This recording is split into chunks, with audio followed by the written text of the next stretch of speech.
নমস্কার বন্ধু সব, তোমরা সব কেমন আছো? অনেকদিন বাদে এলাম। আমার ব্যক্তিগত কিছু অসুবিধার জন্য আসতে পারিনি। আবার এলাম তোমাদের সঙ্গে গল্প করতে, আড্ডা দিতে। আমি জানি তোমরা সবাই ভালো আছো, ভালো থেকো, সবসময় ভালো থেকো।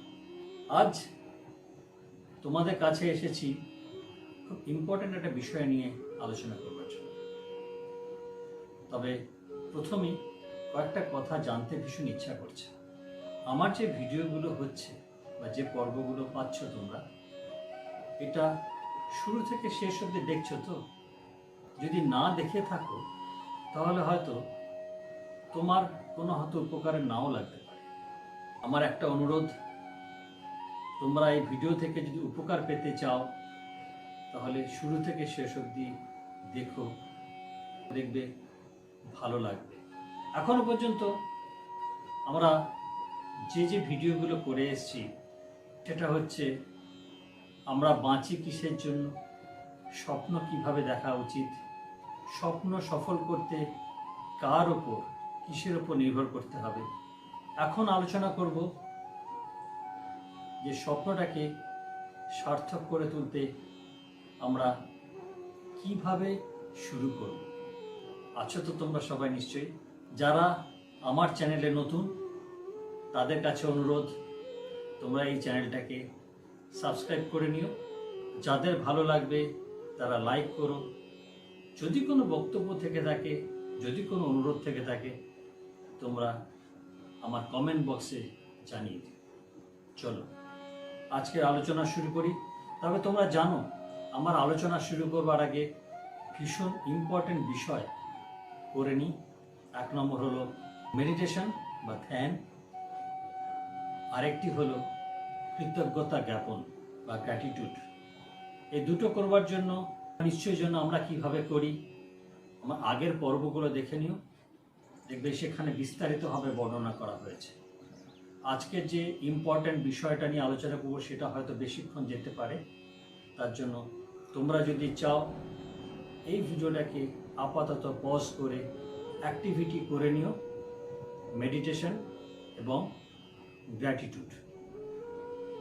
এইটা করে যাওয়ার পরে আবার ফিরে এসো আমরা আলোচনা।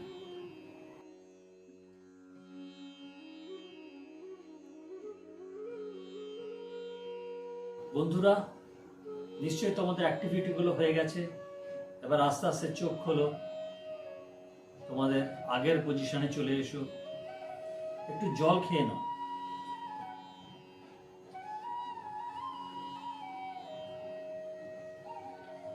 দেবে গ্র্যাটিটিউড করবার পরে তোমার যত ভালো লাগার মানুষ, তাদের মুখ, তাদের চেহারা তোমার চোখের সামনে ফুটে উঠবে।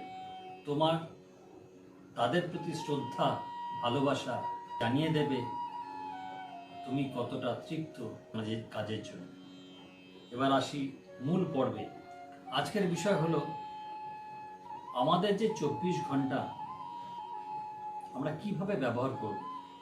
তার আগে একটা প্রশ্ন করব তোমাদের।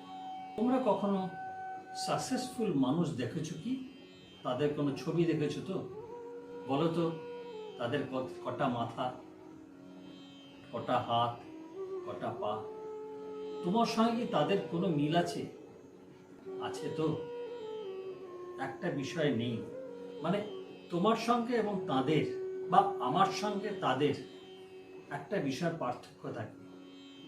পার্থক্যটা একটাই, ওরা 24 ঘন্টা যেভাবে ব্যবহার করে হয়তো আমরা করি না। প্রধানত যে দুটো বিষয়ের উপর নজর দেওয়া উচিত সেটা হলো সময়কে সঠিকভাবে ব্যবহার করা, যেটাকে আপাতত কর্পোরেট দুনিয়ায় বা আধুনিক সমাজে বলা হয় টাইম ম্যানেজমেন্ট। আর দ্বিতীয়টা হলো নলেজ বা জ্ঞান, তোমার নলেজকে সঠিকভাবে ব্যবহার করা। এখন আমাদের জীবনে জন্ম থেকে মৃত্যু অবধি আমরা সময়টাকে কিভাবে কাটাই জেনে নিই। তথ্য বলছে যে আমরা শতকরা 25 ভাগ কাটাই ঘুমিয়ে। যে ঘুমটা আমাদের ভীষণ প্রয়োজন। শতকরা 36% আমরা কাজ বা পড়াশোনা নিয়ে থাকি, সেটাও আমার পেটের জন্য প্রয়োজন। শতকরা 17% কাটাই বিভিন্ন রকম রুটিন কাজ, যেমন স্নান, খাওয়া দাওয়া, শরীর চর্চা মানে এক্সারসাইজ, পুজো পাঠ, যে যেরকমভাবে পুজো পাঠ করবে। যদি সুস্থ থাকতে হয়, মানসিকভাবে সুস্থ থাকতে হয়, সেটারও প্রয়োজন। সুতরাং এই পর্বটাকে আমি হাত দিতে পারবো না। বাকি থাকলো শতকরা 22%, যেটাকে কিভাবে ব্যবহার করব আমরা বুঝতে পারি না বা বুঝবার চেষ্টাও করি না।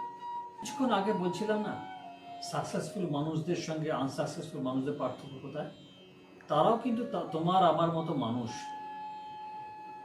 সুতরাং আমাদের সময় শতকরা যে 78% ব্যবহার করছি, তারাও সে 78%টা ব্যবহার করে একই রকম ভাবে। পরবর্তী যে 22% ওরা সঠিকভাবে ব্যবহার করে, মানে প্রোডাক্টিভ ওয়েতে ব্যবহার করে, যেটা হয়তো আনসাকসেসফুল মানুষরা করে না।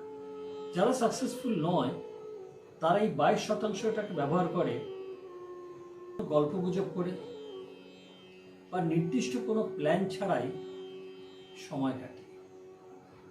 সাকসেসফুল মানুষরা এই সময়টাকেই, এই আনপ্রোডাক্টিভ টাইমটাকে কি করে প্রোডাক্টিভ করা যায়, এটাকে নিয়েই ওরা ভাবনা চিন্তা করে এবং ওরা ইমপ্লিমেন্ট করে দেখায়। আসলে কি জানো, আমরা আনপ্রোডাক্টিভ টাইমে যে কাজটা করি সেটা হলো আমাদের ভালো লাগার কাজ বা যেটা করা সহজ। যেমন ধরো টেলিভিশন দেখা বা সিনেমা দেখা বা চায়ের দোকানে আড্ডা মারা, এই কাজগুলো করা সহজ, তাই আমরা করি। সোশ্যাল মিডিয়ায় ঘুরে ফিরে বেড়ানো। বিশ্বাস করো, সাকসেসফুল মানুষরা ওই সময়টাকে ব্যবহার করে পড়াশোনা করে কিংবা কোনো ট্রেনিং নিয়ে, মানে নিজেকে আপগ্রেড করার কাজে নিজেদের ব্যবহার করে। তোমরা যদি এই ফর্মুলাটাকে মেনে নাও, দেখবে খুব তাড়াতাড়ি তোমার কাছে সাকসেসফুল এগিয়ে আসবে। আমরা টাইমকে আমরা কিভাবে প্রোডাক্টিভ করব সেটা জানলাম, কিন্তু সেটা কত দিনের মধ্যে সেটা নির্ভর করবে আমার লক্ষ্য বা ডিজায়ার কতটা ইম্পর্টেন্ট। একজন প্রোডাক্টিভ মানুষের কাছে বা সাকসেসফুল মানুষের কাছে এই স্পিডটা ভীষণ জরুরি। যত তাড়াতাড়ি সম্ভব আনপ্রোডাক্টিভ টাইমটাকে প্রোডাক্টিভ করে নিতে পারে। সাকসেসফুল মানুষরা জানে যে কোনটা মেজর ওয়ার্ক বা কোনটা মাইনর ওয়ার্ক, মানে কোন কাজগুলোকে গুরুত্ব দেওয়া উচিত, কোনগুলোকে নয়। তার সারাদিনের কাজের লিস্ট তৈরি করে নেয়, তার মধ্যে মার্ক করে নেয় কোনটা মেজর ওয়ার্ক, কোনটা ইম্পর্টেন্ট ওয়ার্ক, এবং সেই মেজর ওয়ার্ক বা ইম্পর্টেন্ট ওয়ার্কগুলোকে শেষ না করে তারা ঘুমোতে পর্যন্ত চান না। এবার প্রশ্ন হচ্ছে, কোন কাজটাকে আমরা প্রায়োরিটি দেব বা বুঝবো কি করে কোনটা? তোমাকে নিজেকেই প্রশ্ন করতে পারো, যে কাজটা তোমার স্বপ্ন পূরণের লক্ষ্যে সাহায্য করতে পারে সেই কাজটা তোমার কাছে মেজর বা প্রায়োরিটি ওয়ার্ক। বাদ বাকি সমস্ত কাজ তোমার কাছে মাইনর বা লেস ইম্পর্টেন্ট। সমস্ত সাকসেসফুল মানুষরা এই মেজর অ্যাক্টিভিটিগুলো তার মেমারির উপর নির্ভর রাখে না, তারা একটা চিরকুটে এই কথাগুলো লিখে রাখে এবং তার চোখের সামনে টাঙিয়ে রাখে, যাতে সব সময় তার চোখের সামনে এই কথাগুলো এই কাজটাকে ঘুরে বেড়ায়। এই টাইম ম্যানেজমেন্ট শুধুমাত্র একটি দিন বা সময় নয়, এটা সারা জীবনের জন্য। অন অ্যান অ্যাভারেজ সারা জীবনে 1,35,000 ঘন্টা আমাদের হাতে থাকে। আমাদের সাফল্য লুকিয়ে আছে এই 1,35,000 ঘন্টার মধ্যে। কেননা আমরা কিভাবে ব্যবহার করছি, নিজেকে প্রশ্ন করো। যখনই কোনো কাজ করতে চলেছ, এই মুহূর্তে এই কাজটাই তোমার কাছে ইম্পর্টেন্ট? যদি উত্তর হয় না, তাহলে সেই কাজ, ইম্পর্টেন্ট কাজটা করো এবং এটাকে অভ্যাসে পরিণত করো। নেক্সট ইম্পর্টেন্ট পয়েন্ট হলো ডু ইট নাও। এইটা ভাবা এবং করা অভ্যাস করো। নো প্রোক্রাস্টিনেশন, মানে কোনো গড়িমাসি নয়। যে কাজটা আজকের প্রায়োরিটি ওয়ার্কে আছে, আজকেই শেষ করতে হবে। ধরো তুমি কোনো কোম্পানির মালিক, তোমার কাছে দুজন ব্যক্তি আছে। একজন খুব তাড়াতাড়ি কাজটা করে দিচ্ছে, আরেকজন সময় নিচ্ছে কাজটা করতে। তুমি কাকে কাজ দিতে পছন্দ করবে? টাইম ম্যানেজমেন্ট নিয়ে যারা সিরিয়াস তারা মনে মনে বলো, আমি আমার সময়ের মূল্য জানি, তাই সময়কে সঠিকভাবে ব্যবহার করতে আমি শ্রেষ্ঠ। এই কথাটা সবসময় বলতে বলতে আমাদের সাবকনসিয়াস মাইন্ডে এই ধারণাটা গেঁথে যাবে। আজকে সামারি যদি করি, তা হলো আমার হাতে আছে রোজ 4 ঘন্টা, মাসে 160 ঘন্টা, বছরে 2000 ঘন্টা, সারা জীবনে 1,35,000 ঘন্টা, যা কিনা আমাদের সাফল্যের চাবিকাঠি। সুতরাং এই অমূল্য সময়গুলোকে নষ্ট না করে আমরা এমনভাবে ব্যবহার করি যাতে খুব তাড়াতাড়ি আমরা সাফল্যের কাছাকাছি পৌঁছে যেতে পারি। আমাদের সকলের স্বপ্ন পূরণের সাফল্য কামনা করে আজকের পর্ব এখানেই শেষ করছি। পরের পর্বতে আসব নতুন কোনো বিষয়, নতুন কোনো পর্ব নিয়ে। আসি বন্ধু, নমস্কার।